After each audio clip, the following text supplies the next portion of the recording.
Yo, what's up guys? Welcome back to Action TV. Ito na naman, nagbabalik naman tayo. Ito panibagong vlog naman natin ngayon. NBA na naman guys. Ito naman ang Lakers versus Portland Trail Blazers. Napakaganda ng laban mga kapatid, mga kaibigan, mga katropa dyan. Ito guys, napakaganda talaga dito. No LeBron James to, pero talagang napakadikit ng laban at talagang nanalo pa rin ang team natin ng Los Angeles Lakers. Pero guys, itong bagong video na naman ngayon, itong bagong reaction na naman natin, ito napakaganda talaga ng laban na to. Hindi ka talaga magsisisi nito. So yun guys, huwag natin patagalin at pasasalamatan ko lang nga pala yung mga nagsusubscribe sa akin.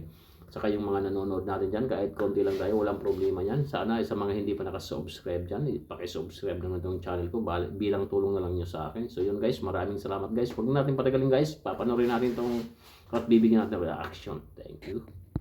Dorian Prince, mga bro, hype na hype. Tamang relax lang sa bench si LeBron James. Ginanahan bigla si Austin Reeves. Lakers versus Blazers. Wala ngayon si LeBron James, mga bro, due to left contusion. Pero mas maraming wala sa Portland. Wala si Brogdon, Simons, Robert Williams at rookie na si Scoot Henderson. Well, first quarter, dominante agad sa ilalim si Anthony Davis. 6 points on 3 of 7 shooting sa field. Patuloy naman ang kumpiyansa ni Cam Reddish na siyang naging leading scorer ng Lakers. 10 points sa opening quarter, mga bro, para kay Cam. 4 na puntos naman para kay Hachimura, 3 kay Reeves at tig 2 points si D'Lo at Prince. Lamang din ng Lakers sa first quarter, 31-28. Second quarter, dito na nakabawi ang Portland. 5-3 ang naipasok nila dyan habang bokya sa 3 ang Lakers. Shadon Sharp, 7 points sa second quarter. 3 naman sa 3 ng Portland ay galing dito kay Matisse Thybulle. LA naman ang naghahabol sa first half, 57-56. Entering the third quarter, mukhang hindi bagay si starting role si Austin Reeves at mas magandang nilalaro kapag 6 man ng Lakers. Under 9 minutes, kumana ng 8 tuturan ng Lakers para maibalik din sa kanilang lead. Anthony Davis and 1 basket kontra kay Thybulle. Huli sa ilalim si AD. Timeout ang Portland after ng tira na to ni Hachimura. 5-minute mark, another dunk mula kay Anthony Davis. Gandang setup ni D'Lo sa ilalim, nakapwesto na sa AD. Napatayo naman sa LBJ. So 1 mga bro nang maipasok ni Austin Reeves. Etong long 3-pointer. May pagkasa pa dyan si LeBron. Eto mga bro, kakaibang galaw mula kay AR. Napakagat sa fake ang bantay. Gamit ang isang paa, pasok ang tira. Lopo na din sa double digit ang hinahabol dyan ng Portland, 81-70. Last 2 minutes, pumahabol pa ng end 1 play si AD galing sa magandang bounce pass ni Austin Reeves. Natapos ang quarter sa huling tira din ni AR. Pasok ang one-legged shot, 91-80, end of third quarter.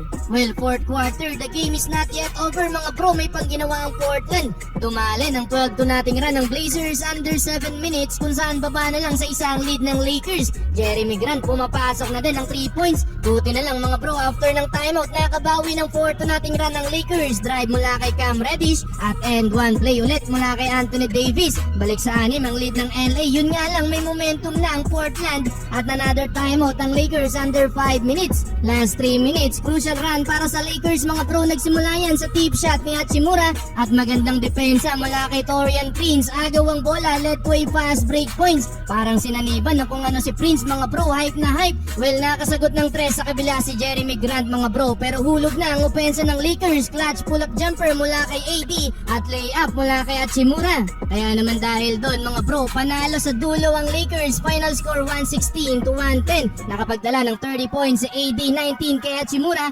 18 kay Cam Reddish, 18 points din para kay Austin. So yun nga guys ang nangyari, si LeBron James pangiti-ngiti na lang sa upuan, o diba? Saan ka pa niyan? Alam naman natin na kayang-kaya talaga ng Lakers kahit walang LeBron James kasi ang kalaban nila Portland Trail Blazers. So yun, ibig sabihin yakang-yaka talaga nila. At ito naman talaga napakaganda talaga ng nilalaro nito ni Austin Reeves kapag second unit nga siya talaga.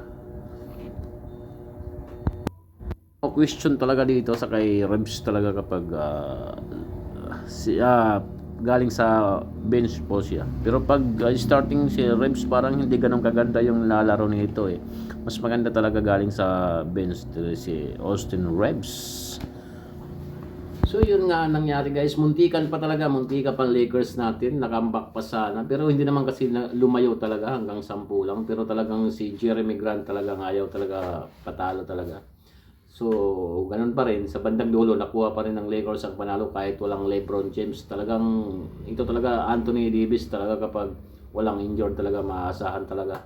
So yun guys, sana sa mga hindi pa nakasubscribe dyan, pakisubscribe na lang yung channel natin, Akshu TV. So yun, maraming salamat guys. Hanggang dito na lang itong vlog natin sa araw na to. Peace out guys. Thank you so much. Maraming salamat. Peace out.